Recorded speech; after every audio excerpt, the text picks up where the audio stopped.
आप सतत क्रियाशील हैं। उनसे आग्रह करता हूँ कृपया आप हमें संबोधित करें, क्योंकि वे संघ के आधिकारिक मुखपत्र पांचजन्य को देखते हैं। धन्यवाद प्रभा जी।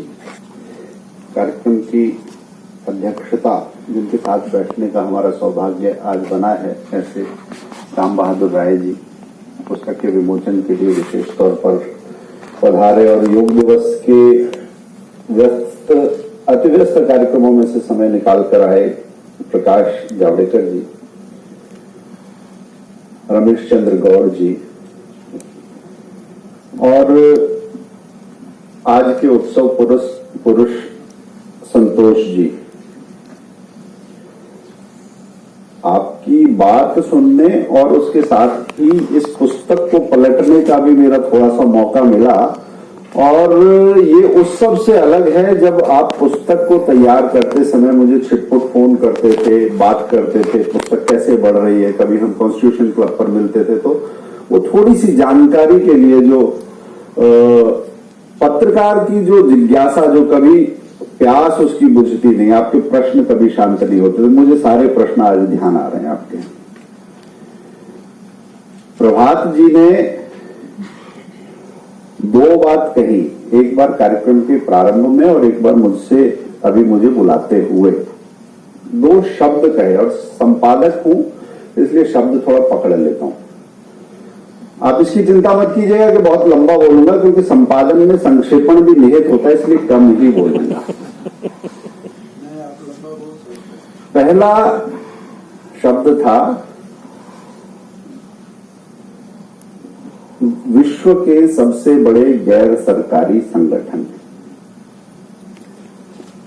तो मेरा कहना यह है कि जो एक सरकारी होता है और दूसरा असरकारी होता है, तो विश्व के सबसे बड़े असरकारी संगठन के तौर पर मैं उसे देखता हूं। दूसरा एक शब्द आपने बोला अभी, राष्ट्रभाव का जयघोष। ये शब्द जो है एक करेक्शन पॉइंट भी है। संतोष जी की पुस्तक के बीच में एक जगह उल्लेख किया कि भाजपा सांस्कृतिक राष्ट्रवाद की बजाय राष्ट्रवाद इस शब्द को ज्यादा स्वीकार्य मानने लगी, क्योंकि सांस्कृतिक से एक ठप्पा लगता है। तो मेरा थोड़ा सा इस पे अपना मत है, मतभेद है ऐसा नहीं कहूंगा, अलग अलग मत रखने वाले हम लोग हैं, कि संस्कृति का अगर ठप्पा लगता है तो वो तो अच्छा ही है।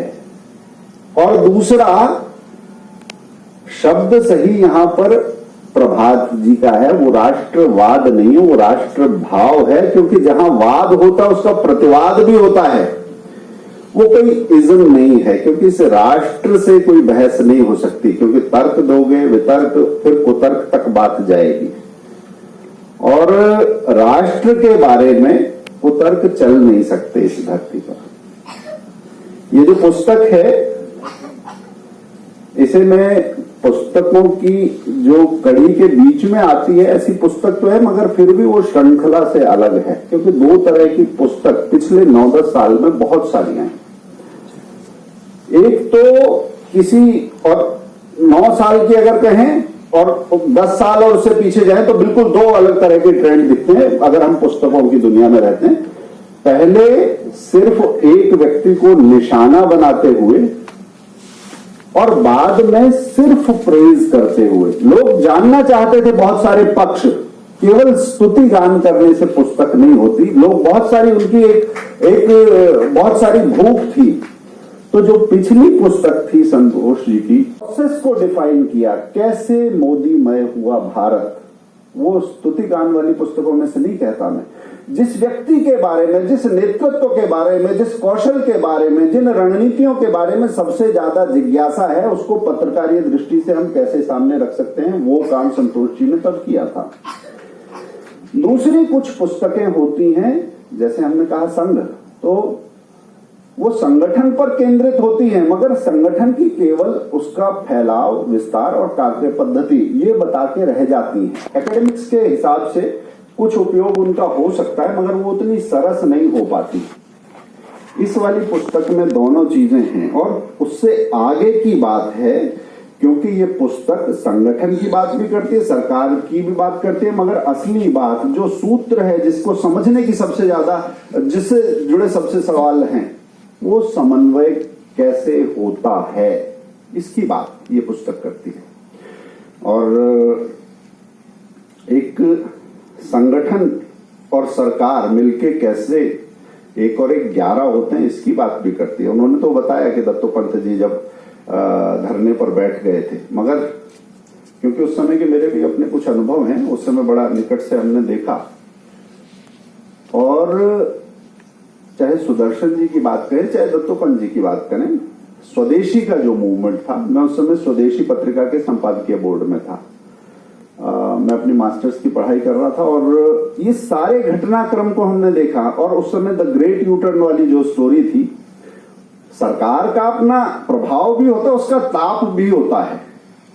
और वो ताप भी ऐसा था कि 30 पृथ्वीराज रोड, जो उस समय पहले अनंत जी का बंगला होता था, बाद में अभी वहां पर लाल कृष्ण आडवाणी जी रहते हैं, वहां स्वदेशी पत्रिका का एक कार्यालय चलता था। और उस आवरण कथा के आने के बाद जो हलचल हुई, जो बेचैनी हुई, उसके बाद हमें कार्यालय बदलना पड़ा।